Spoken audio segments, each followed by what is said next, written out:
और 15 दिन से हम लोग का साथी आमरण अनशन पर थे। 6 लोग पीएमसीएच चले गए।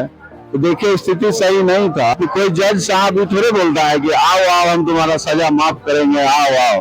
तो कमजोर करने के लिए इन लोग को जो रणनीति अपनाना था, माननीय हमारे वरीय पदाधिकारी लोग को सब अपना चुके हैं। लेकिन हम अभी भी बहुत ही स्ट्रेंथ में है, कहीं से किंतु परंतु नहीं है। आज जब किसी के पेट पे लात मारिएगा तो थोड़ा सा कीजिए। और ये झूठ बोल रहे हैं कि जो हम लोग बीटेक इन सिविल इंजीनियरिंग या स्नातक पास अभ्यर्थी हैं, और अभ्यर्थी नहीं कहने का मतलब कर्मचारी हैं। राजस्व एवं भूमि सुधार विभाग से जो बिहार विशेष भूमि सर्वेक्षण चलाया जा रहा है, उसी के अंदर हम लोग कार्य कर रहे थे। तो अपनी मांग को लेके आए, तो इसी मांग को पूरा ना करते हुए उन्होंने 8000 कर्मी को एक कलम से सेवा से बर्खास्त कर दिया है। क्योंकि हम लोग संविदा पे थे तो टर्मिनेशन होता है डायरेक्ट, हम लोग का सस्पेंशन नहीं होता है। तो इसी बात से हम लोग को जितने भी कर्मी थे सब आमरण अनशन तक भी बैठ गए। तो हम लोग का आज 30वां दिन है ये अनिश्चितकालीन धरना का, और 15 दिन से हम लोग का साथी आमरण अनशन पर थे। 6 लोग पीएमसीएच चले गए। तो देखिए स्थिति सही नहीं था। तो कल हमारे बीच जो है ये आए थे, जो क्या कहते हैं, मैडम शीला यादव आई थी, माले शशि यादव एमएलसी मैडम आई थी। तो वो रिक्वेस्ट की, दीपांकर भट्टाचार्य सर आए थे, तो वो लोग मिलके बोले कि ये सब दयनीय स्थिति आपकी देखी नहीं जा रही है, तो इसीलिए आमरण अनशन कल करवा दिए। लेकिन हम लोग कल गए थे बीजेपी कार्यालय भी अपनी बात को रखने के लिए माननीय जेपी नड्डा सर से। तो पता चला कि वहाँ का मीटिंग ही आवास से कैंसिल करा दिया गया, जो कार्यालय है दूसरी जगह कहीं शिफ्ट कर दिया गया।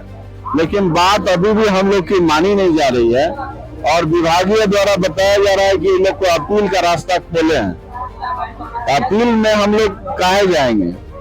आपको कोई जज साहब भी थोड़े बोलता है कि आओ आओ हम तुम्हारा सजा माफ करेंगे, आओ आओ। अरे भैया, अपील का प्रोविजन 45 दिन का ऑलरेडी रहता है, ये ऐसा नियमावली में है, और माननीय एसीएस महोदय ही इस चीज को देखते हैं। तो हम लोग के स्वेच्छा से ना हम लोग अपील करेंगे। अगर बर्खास्तगी एक कलम से हुई है तो सबकी बर्खास्तगी वापस लीजिए।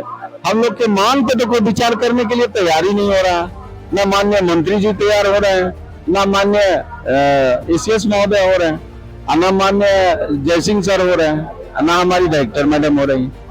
अगर हम अनशन पे या हड़ताल पे या धरना पे बैठे हैं तो किस लिए बैठे हैं? हम अपनी मांग को रखने के लिए बैठे हुए हैं। तो ये मांग पे कोई विचार नहीं करके ये लोग बस बम पे बम फोड़े जा रहे हैं, डरा रहे हैं, धमका रहे हैं। कुछ लोग उसमें से टूट के चले जा रहे हैं। हम लोग के संगठन को कमजोर करने के लिए इन लोग को जो रणनीति अपनाना था, माननीय हमारे वरीय पदाधिकारी लोग को सब अपना चुके हैं। लेकिन हम अभी भी बहुत ही स्ट्रेंथ में है, कहीं से किंतु परंतु नहीं है, और हर रणनीति पे हम काम करेंगे। अब हम जाएंगे माननीय महामहिम राज्यपाल जी के यहाँ भी, अब हम जाएंगे माननीय नीतीश कुमार जी, माननीय मुख्यमंत्री के यहाँ भी, जितने भी लोग हैं सबको जाएंगे। आज ही जाएंगे? आज तो नहीं, मतलब डे बाय का डे का प्रोग्राम बना हुआ है। तो ये चीज खुले मन से हम आपको बोल रहे हैं कि हर चीज वो करेंगे, चाहे, क्योंकि अब तो रोड पे आ गए।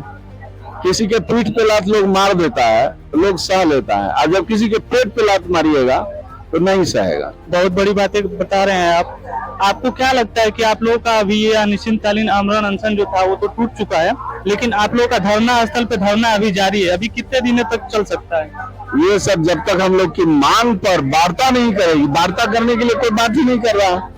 वार्ता करने के लिए अगर धरना तोड़वाना है तो इस तरह से बम फोड़ने की क्या जरूरत है कि आ जाओ तुमको हम ले लेते हैं, फूट डालो और शासन करो।